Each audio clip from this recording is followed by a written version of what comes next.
창세기 18장 22절로 33절까지의 말씀 우리 다 같이 한 목소리로 합독하겠습니다. 그 사람들이 거기서 떠나 소돔으로 향하여 가고 아브라함은 여호와 앞에 그대로 섰더니 아브라함이 가까이 나아가 이르되 주께서 의인을 악인과 함께 멸하려 하시나이까. 그 성 중에 의인 50명이 있을지라도 주께서 그곳을 멸하시고 그 50인을 위하여 용서하지 아니하시리이까.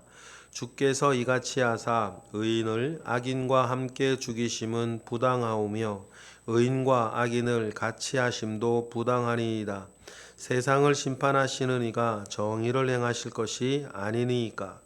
여호와께서 이르시되 내가 만일 소돔 성읍 가운데에서 의인 50명을 찾으면 그들을 위하여 온 지역을 용서하리라. 아브라함이 대답하여 이르되 나는 티끌이나 재와 같사오나 감히 주께 아뢰나이다. 50의인 중에 5명이 부족하다면 그 5명이 부족함으로 말미암아 온 성읍을 멸하시리이까. 이르시되 내가 거기서 45명을 찾으면 멸하지 아니하리라. 아브라함이 또 아뢰어 이르되 거기서 40명을 찾으시면 어찌하려 하시나이까. 이르시되 40명으로 말미암아 멸하지 아니하리라. 아브라함이 이르되 내 주여 노하지 마시옵고 말씀하게 하옵소서. 거기서 30명을 찾으시면 어찌하려 하시나이까. 이르시되 내가 거기서 30명을 찾으면 그리하지 아니하리라. 아브라함이 또 이르되 내가 감히 내 주께 아뢰나이다. 거기서 20명을 찾으시면 어찌하려 하시나이까. 이르시되 내가 20명으로 말미암아 그리하지 아니하리라. 아브라함이 또 이르되 주는 노하지 마옵소서. 내가 이번만 더 아뢰리이다. 거기서 10명을 찾으시면 어찌하려 하시나이까. 이르시되 내가 10명으로 말미암아 멸하지 아니하리라. 여호와께서 아브라함과 말씀을 마치시고 가시니 아브라함도 자기 곳으로 돌아갔더라. 아멘. 소돔으로 일행이 떠나고 아브라함과 하나님 사이에 있던 그 교제, 중보 기도라 우리가 말할 수 있는 그 이야기 우리 할 수 있습니다. 하나님께서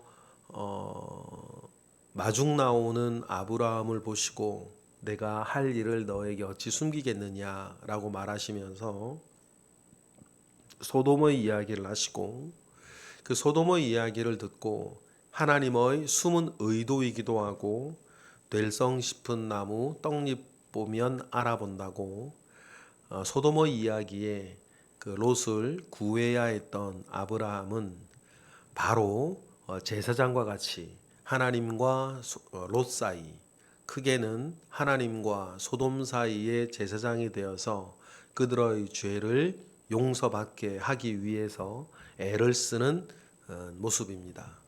애를 쓰는 그 형태가 제사의 형태가 아니라 중보기도자의 형태로 되어 있으니 하나님의 의중대로 아브라함을 제사장과 같이 세우시겠다라고 하는 뜻이 이루어지는 모습이기도 하고, 또한 중보기도가 얼마나 중요한 사역이고 중요한 일인지 우리에게 보여주는 일이기도 하겠습니다. 먼저 아브라함에게 롯은 조카이지만 거의 아들 같은, 그래서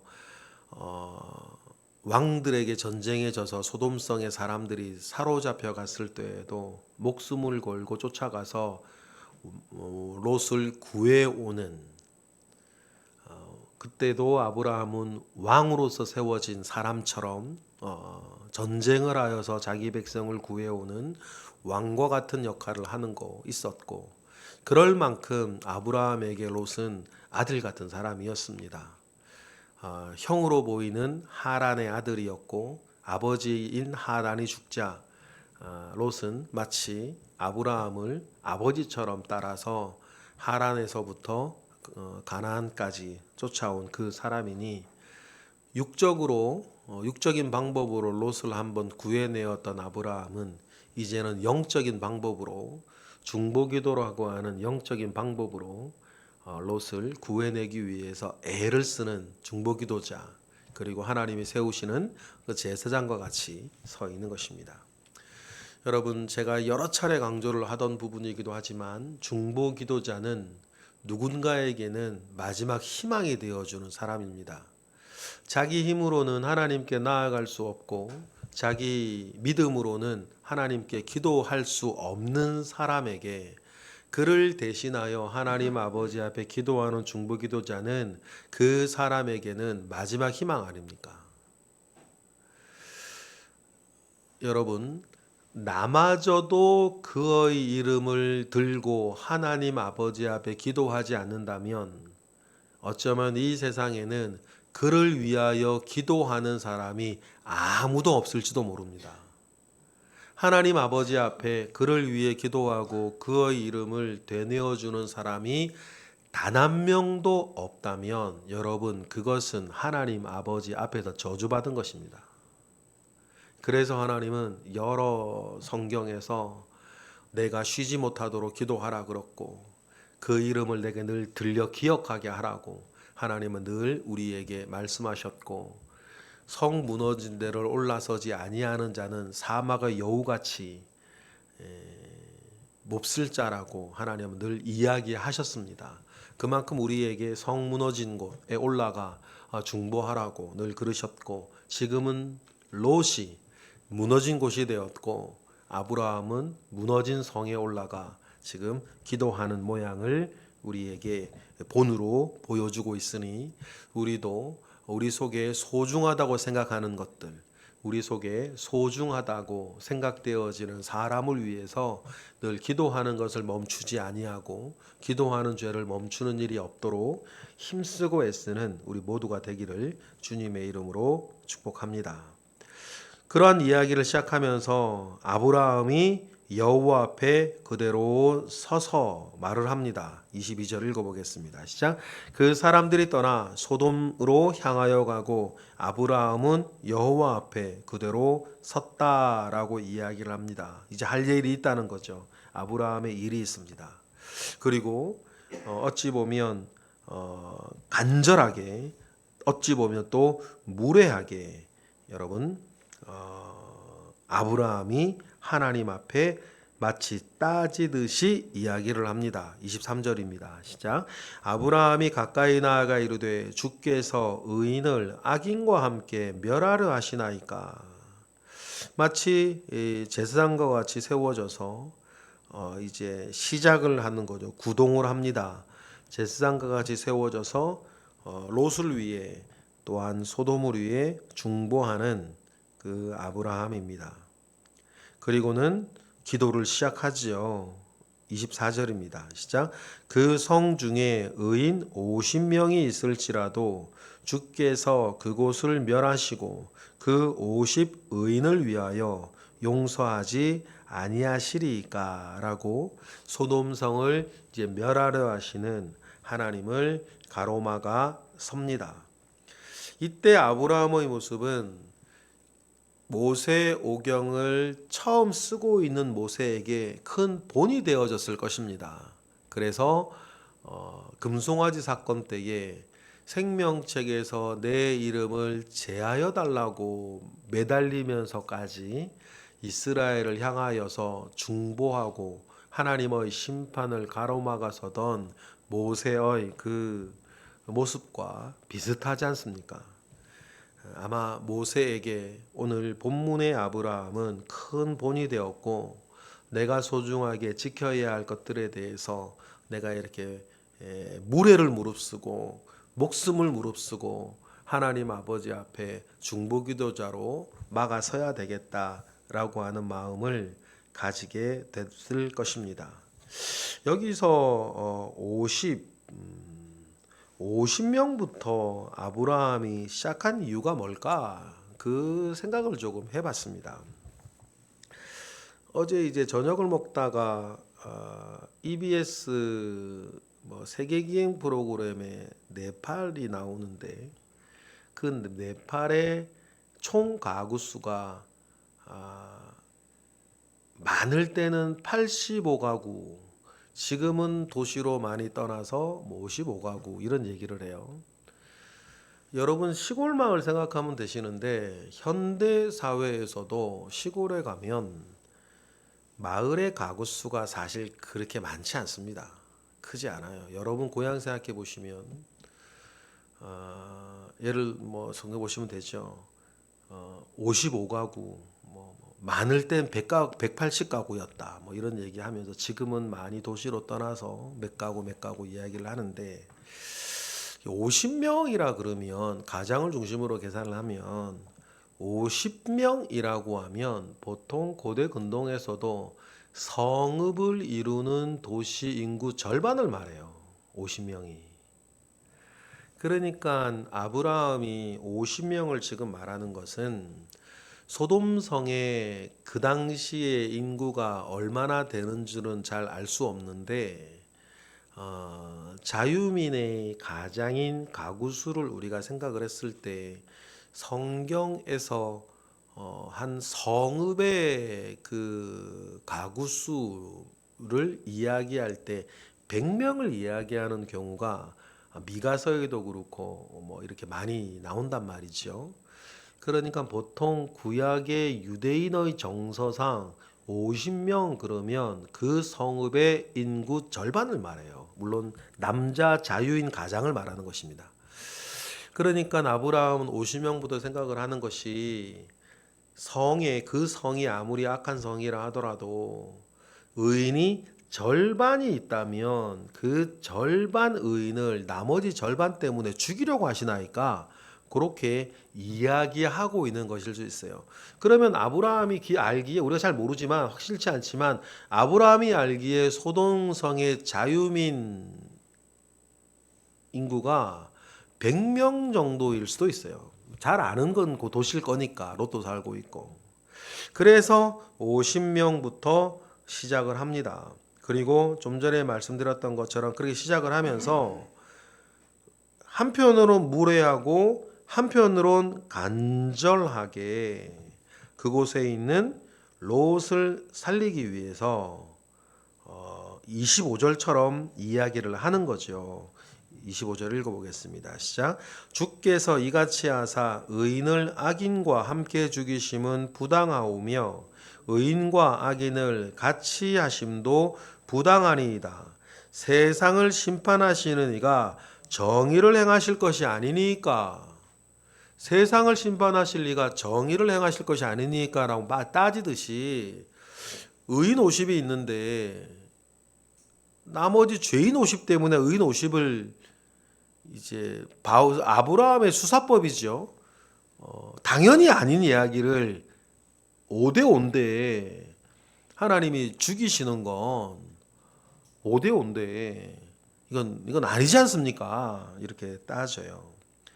그래 해서 총 6차례 50, 45, 40, 30, 20, 10명까지 떨어집니다. 32절이죠. 32절을 읽어보겠습니다. 시작. 아브라함이 또 이르되 주는 노하지 마옵소서. 내가 이번만 더 아뢰리이다. 거기서 10명을 찾으시면 어찌하려 하시나이까.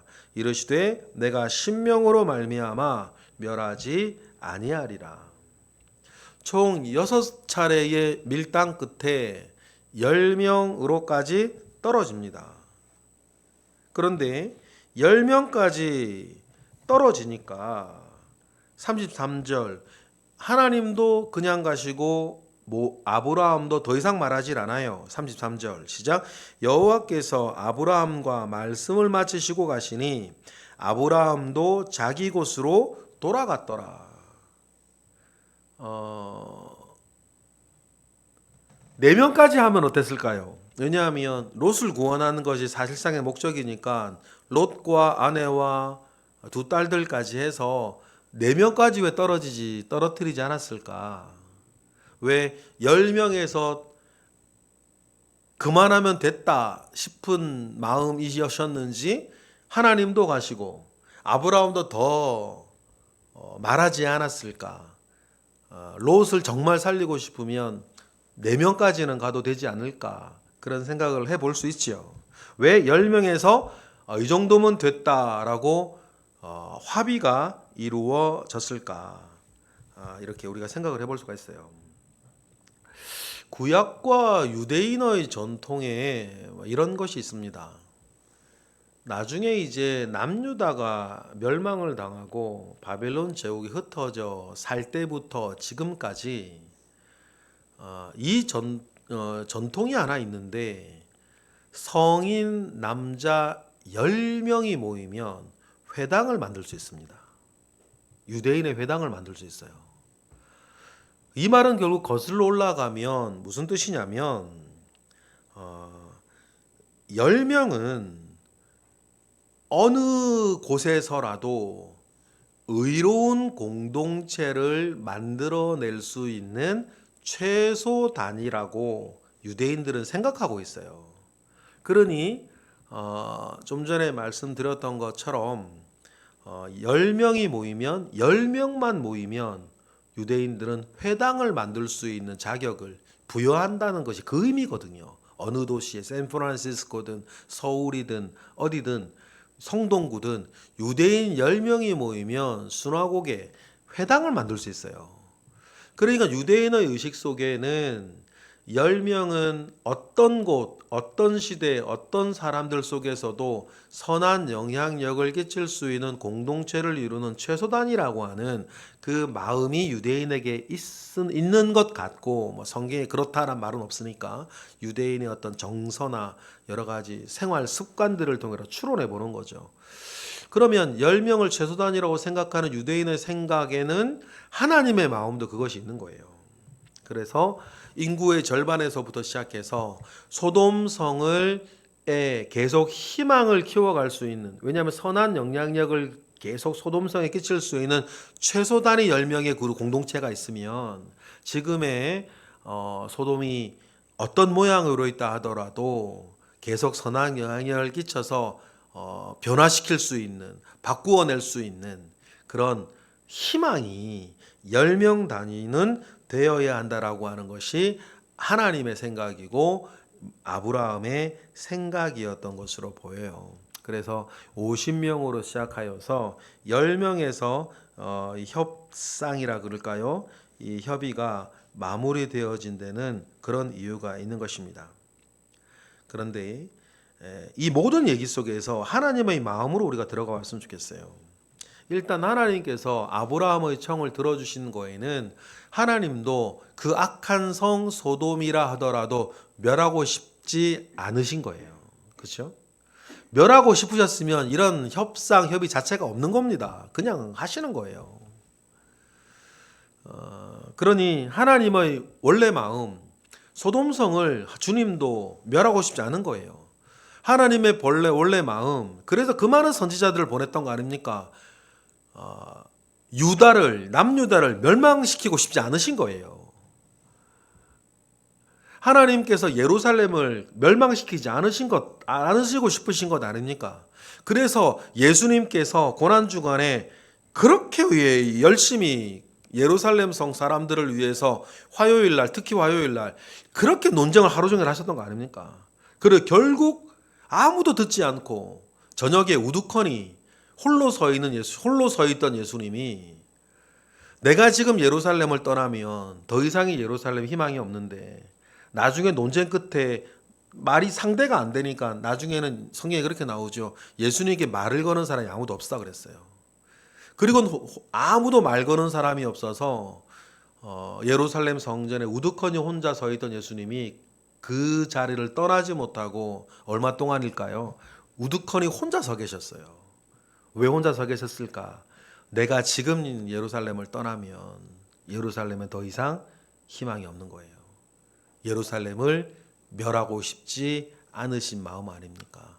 오죽했으면 예루살렘을 떠나 베다니로 돌아가실 때 예루살렘을 보시면서 주님 서러우셨을까요?